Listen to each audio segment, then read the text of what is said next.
የጌታ አምላክነት የተገለጠበት ምንኛ ታደለ የነ ዶኪማስ ቤት።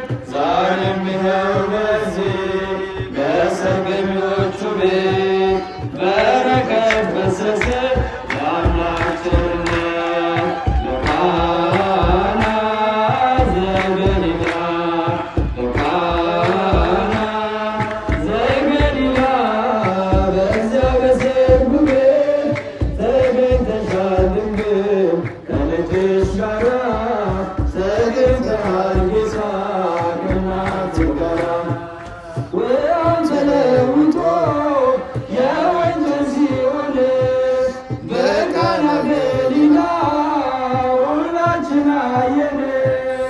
እግዚአብሔር ከኖረ በመካከላችን ሁሉ ይሰጠናል ይመስገን።